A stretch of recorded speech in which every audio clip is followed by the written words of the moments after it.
Ok.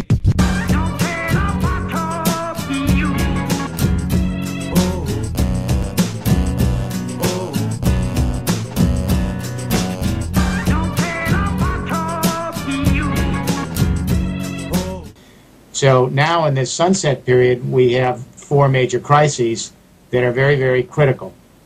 First, the price of energy is going up dramatically on world markets as we move toward peak global oil production in the world. Food prices have doubled in the last year because so much of our food production relies on fossil fuels. As we reach peak oil production in the world, prices go up, inflation goes up, the global economy stalls, we have recession, and we have people who can't afford to put food on the table. Peak oil is when half the global oil production is used up. And when half the world's oil is used up, when you're in the top of that bell curve, that's the end of the oil era, because the prices are simply unaffordable for the second half of the oil. So when do we peak? The optimists, the International Energy Agency and others say, well, maybe we peak somewhere around 2025, 2030, 2035. On the other hand, in the last half a dozen years, some of the great geologists in the world, some of the world-class geologists, the best in the field, have been using more sophisticated computer models, and they've been looking at the oil and gas reserve figures, and their models now suggest that we will peak with oil production somewhere between 2010 and 2020. One of the world's great energy experts said we already peaked in 2005. Now, the North Sea peaked 3 years ago. Mexico, the fourth largest oil producer, peaks in 2010. Russia probably peaks around 2010. Now, in my book, The Hydrogen Economy, I spent a lot of time on this question of peak oil.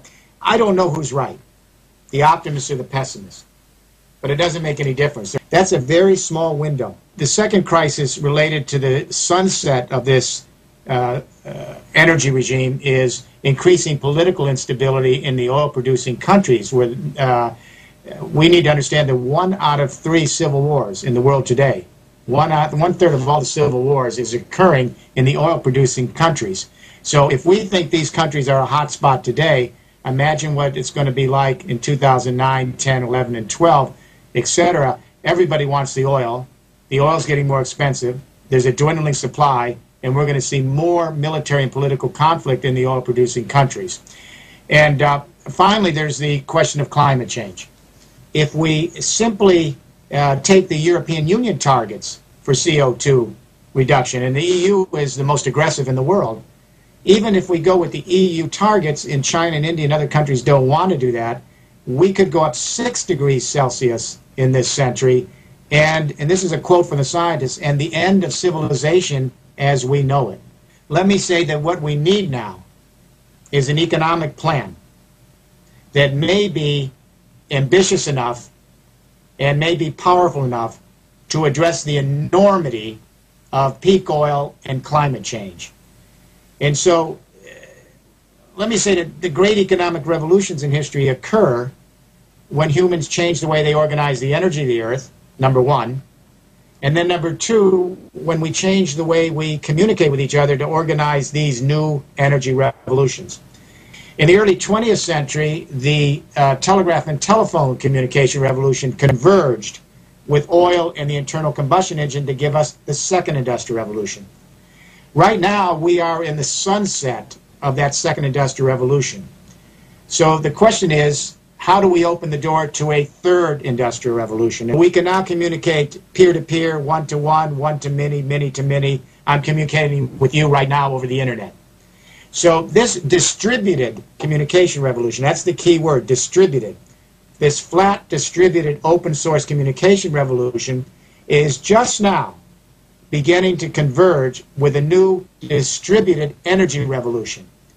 And the coming together distributed communication to organize distributed energy, that's going to give us a third industrial revolution. Distributed energies are found in the backyard. They're all over Italy. They're all over the world. The sun shines everywhere on the planet. The wind blows across the earth. If we live on the coast, we have ocean tides and waves. Underneath the ground, we all have thermal heat. We have small hydro with water. So these are distributed energies. They're literally found everywhere. So the European Union is committed to pillar one of the four pillars of the third industrial revolution, which is distributed renewable energy. Number one, we are going to renewable energies. They're distributed. The EU has made that commitment, 20% in renewables. Number two, we're going to buildings as positive power plants. Millions of buildings to collect that energy, and the first buildings as power plants are already up. They already exist. But then pillar three, how do we store this renewable energy? Because the sun isn't always shining, even in beautiful Italy, and the wind isn't always blowing, and you can have water tables down because of drought for hydroelectricity. So pillar three is we're going to introduce storage technologies, but the main storage carrier is going to be hydrogen. Hydrogen stores renewable energy the way digital stores media. Then pillar four. This is the last pillar. This is where that distributed communication revolution that I mentioned earlier connects with distributed renewable energy to create a third industrial revolution. We take the same technology that we use for the internet. It's identical. And we take the power grid of Italy and the EU and the world, and we turn it into an intergrid that acts just like the internet. So that when you and I and millions of others produce our own energy, just like we produce our own information now with our computers, we store our energy with hydrogen like we store our media with digital. And then with a smart, intelligent power grid, we share the surplus across Italy and Europe on an intergrid that acts like the internet. That's a third industrial revolution. Well, let me say I work with many of the leading power and utility companies in the world. I advise and consult them. Let me give you a business perspective, not an ideological perspective. I don't think nuclear power is going to be very significant in the future. And I think it's essentially a dead end and would be a very, very poor course of action for any government. Let me give you the reasons. We don't emit CO2, nuclear power, so shouldn't we be part of the solution for climate change? All right? Now, let's look at the numbers. There are 439 nuclear power plants in the world today. That's all there is. They make up 5% of the energy that we create. That's all. These nuclear power plants are very old. They're grandfathering out. They're going to be decommissioned. Does anyone in Italy or in the world really believe that we're even going to replace the existing 439 power plants in the next 20 years? But even if we did, that still gets us back to 5% of the energy. It will have no impact on climate change. It's very well considered that if we want to impact climate change, nuclear would have to take up 20% of the energy to have any impact on climate change, just like renewables.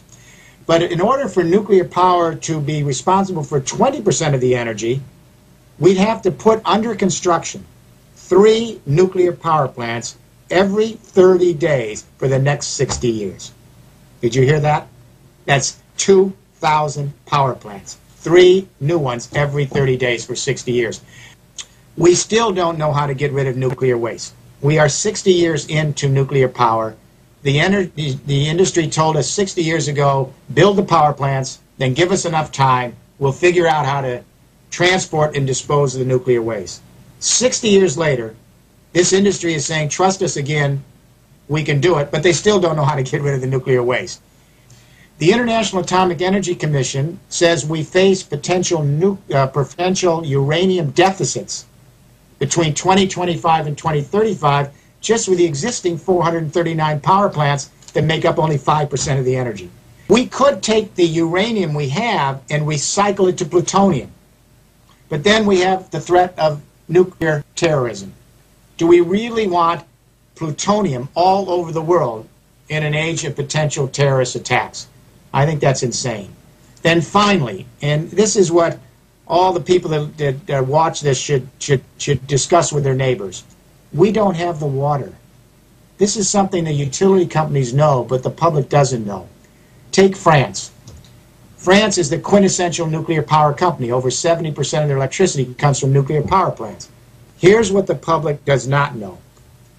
40% of all the water consumed in France last year went to cooling the nuclear reactors for the nuclear industry. 40% of all the water in France. You recall 3 years ago when all the elderly people died in France during the summer because the air conditioning, they didn't have it? What you don't know is there wasn't enough water at that point to cool the nuclear reactors, so the nuclear reactors had to move down the amount of electricity they were putting out. So where is Italy or any other country going to find the water if France doesn't even have it? So what we need to do is democratize energy. The third industrial revolution, this distributed revolution, is power to the people.